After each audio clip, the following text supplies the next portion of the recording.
I think the land is the essence of art. So that became a theme for me. Didn't know it would, but that focused everything. Plus I quit rock climbing, so I had to find some other way to experience rocks.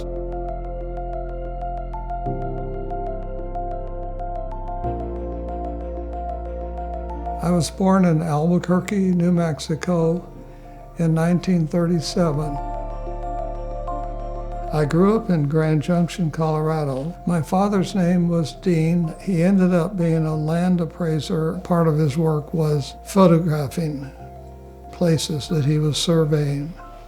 So I grew up around cameras and maps. I could read a map before I could read a letter because we lived in the middle of maps. I got in trouble all the time at school because they'd call my name to answer a question. I hadn't been paying attention because I was drawing a cartoon. And I keep going to school hoping we'd have an art day. Because when we had art day then, I didn't get in trouble. I just wanted to play, and art was a way of playing without getting in trouble. When I got to college, I thought, well, I'm an artist, but I'm not a very good artist, so I'm here to get better. So I started my second year in Sacramento.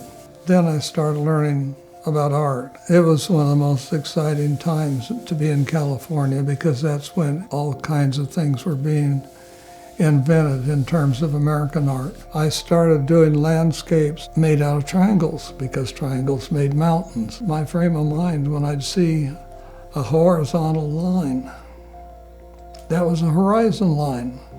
It was part of a landscape. The originality was number one thing you had to strive for because I'm an original creature. But I failed because here I was doing things influenced by what I'd seen in magazines.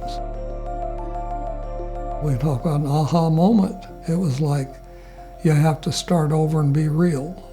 I took a trip up to the San Juan Mountains on a break from teaching and sat outside and painted the mountains in a little watercolor. And I thought, well, it's not great, but it's original.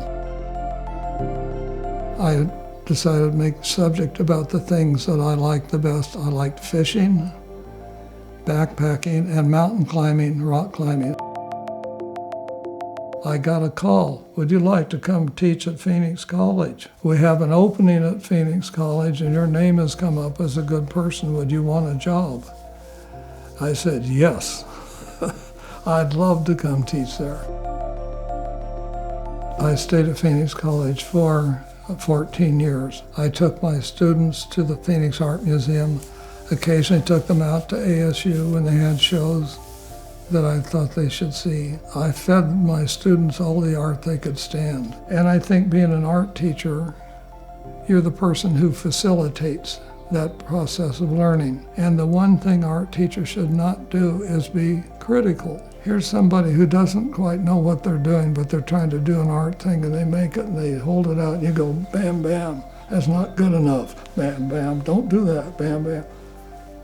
Artists are often very shy. Sometimes they're strutting around, but they're very shy inside because they're opening up themselves to you. It's not a contest. You know, it's about personal growth. So that's art education from my point of view. I was climbing on Camelback Mountain and I slipped and I free fell about 10 feet, hit the rock and broke my knee. I was bedridden and I decided to work on my sketchbook, dramatic architecture of the mountains and the cliffs and things. And I thought, why don't I do geology paintings? Nobody's doing that.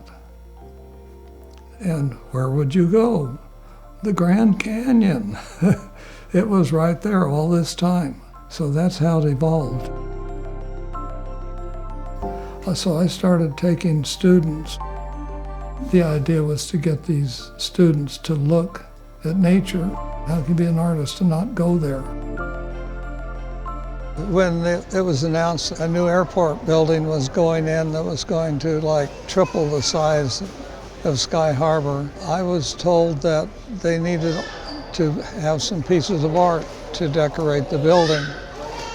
And then I was told that I'd been selected as one of the artists. Would I please submit a plan? I went up to the canyon, up to the north rim, and spent a couple of nights, and I photographed all of this with a 35mm camera. But I don't want to be just another artist who painted the Grand Canyon. I want to do something more important. So I chose to do a big painting and make it as real but as contemporary as possible at the same time, because I didn't want to be a traditional painting because it's boring. I painted it at Phoenix College. Summer classes weren't being held in one of the classrooms, so I pushed all the furniture back. Now the canvas was 6 feet tall and 30 feet wide. The room was 32 feet wide. I think I did it in 3 sections and stuck them together into one big canvas. The actual painting took me a month, the month of July. A lot of people said, well, how do you paint so big? I said, but it's easy, you just think big. And it's just another picture. By the time I finished, I had figured out the title for it. I call it The Ultimate Landscape. If I have one rule about art, is don't be boring. Everything else in life is boring, so don't be boring with an art. Painting should offer a person a new experience for their eyes and their mind. Have them think about something they've never seen before. Andy Warhol did that. He painted soup cans. We'd all seen soup cans, but we'd never seen it as a canvas. Say, oh, look what that is. It makes your brain think differently. Boredom is the biggest evil in our life. Repetition and boredom. Art's function is to try to offset that deadening influence in our life. Music, that's what it does. That's what theater does. That's why we don't lock all the artists up, because they're the ones that make life interesting.